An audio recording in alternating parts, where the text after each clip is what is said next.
नमस्कार साथियों। 70वीं बीपीएससी मुख्य परीक्षा के जितने भी विद्यार्थी मेंस का प्रिपरेशन कर रहे हैं और वह लगभग प्रिपरेशन कंप्लीट भी हो गया है। इसी बीच में पटना हाई कोर्ट में बीपीएससी को लेकर जो मुकदमा चल रहे थे वहां से डिसमिस किया गया था। वह मुकदमा सुप्रीम कोर्ट पहुंचा। पहुंचने के बाद आज सुनवाई हुई। सुनवाई होने के क्रम में यह पाया गया कि कुछ त्रुटियां पाई गई है। तो मैं यही कहना चाहूँगा कि न्यायपालिका का काम है जस्टिस करना। वह न्यायपालिका अपने अपने माध्यम से उस कार्य पर लगी हुई है, क्योंकि इसमें बीपीएससी 70वीं प्रारंभिक परीक्षा में जितने भी विद्यार्थी ने भाग लिया उनके भी कुछ अधिकार थे और उस अधिकार का कहीं ना कहीं वायलेशन हुआ होगा, उनके अधिकारों का उल्लंघन हुआ होगा। इस कारण से वो अपने अधिकार के लिए लड़ रहे हैं। तो दूसरी तरफ जो मेंस देने वाले हैं, इस बार देने के लिए प्रिपरेशन में है या फिर जाने की तैयारी में है, तो उन लोगों को क्या करना चाहिए कि अभी आप डायलेमा की स्थिति में है कि क्या करना चाहिए नहीं करना चाहिए। तो इस कंडीशन में मैं सोचता हूँ और मैं चाहूँगा कि आप सब क्या करें कि आप अपना काम, आपका जो कर्तव्य है वह कंटिन्यू शिक्षा को आगे बढ़ाएं, रिवीजन का काम करें, कंटिन्यू रिवीजन का काम करें। क्योंकि यदि कोर्ट के डिसीजन पे अगर आप अभी ध्यान देने लगेंगे तो निश्चित है कि आपकी एनर्जी कम जाएगी। और अगर उसमें अगर ध्यान न देकर आप अपने पढ़ाई को, रिवीजन को अगर कंटिन्यू करते हैं तो क्या होगा कि अगर दुर्भाग्यवश अगर होता है, किसी तरह का डिसीजन आता है 22 तारीख को, तो 22 तारीख को डिसीजन आने के बाद दोनों चीज़ हो सकता है। जो मुकदमा दायर किया उसमें त्रुटि हुई है तो सुधार की भी गुंजाइश होगी, या फिर री एग्जाम की भी बात हो सकती है, कुछ भी हो सकता है।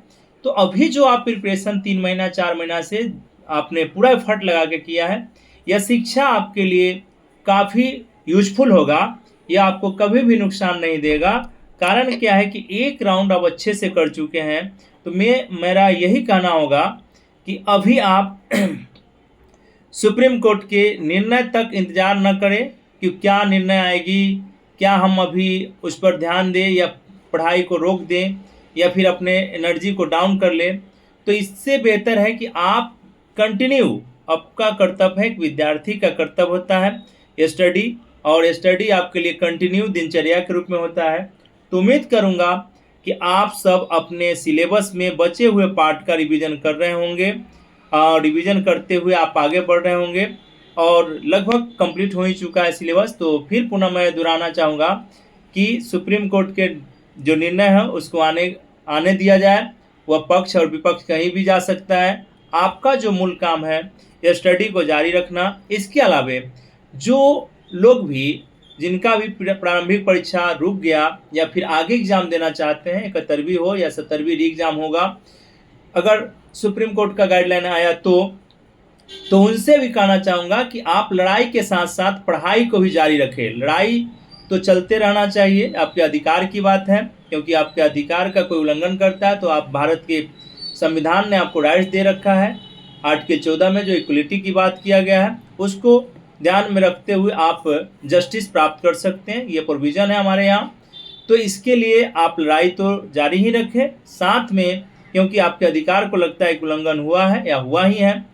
तो इसके साथ साथ पढ़ाई भी जारी रखें। लड़ाई के साथ साथ पढ़ाई की मेन पावर आपका पढ़ाई ही है। जो आप जिस सपना से लेकर लड़ाई लड़ रहे हैं, तो लड़ाई में अगर डिसीजन आने के बावजूद भी अगर पढ़ाई नहीं करते हैं तो आपका जो सपना है, जो एम है, वो पूरा नहीं हो पाएगा। तो इसलिए मैं दोनों पक्ष से, जो 70वीं बीपीएससी मेंस का प्रिपरेशन कर रहे हैं उनके लिए भी, और जो प्रारंभिक परीक्षा की प्रिपरेशन कर रहे हैं या फिर लड़ाई लड़ रहे हैं उनके लिए भी कहना चाहूँगा कि आप सब कंटिन्यू पढ़ाई को जारी रखें। क्योंकि यही पढ़ाई आपका, यही जो शिक्षा है, कंटिन्यू जो स्वाध्याय करते हैं, जो अध्याय करते हैं, यही आपको एम तक ले जाने का काम करेगा। इसलिए पुनः सारथी फॉर सिविल सर्विस की टीम के द्वारा और एज ए गार्जियन के द्वारा आप सबसे निर्देश है कि आप अपने पढ़ाई को कंटिन्यू रखें और पॉजिटिव सोचें, सकारात्मक सोच रखें, जिससे क्या है कि आपकी एनर्जी बनी रहेगी। आप अपना कंटिन्यू अध्ययन अध्यापन करने का काम करें। जय हिंद, जय भारत।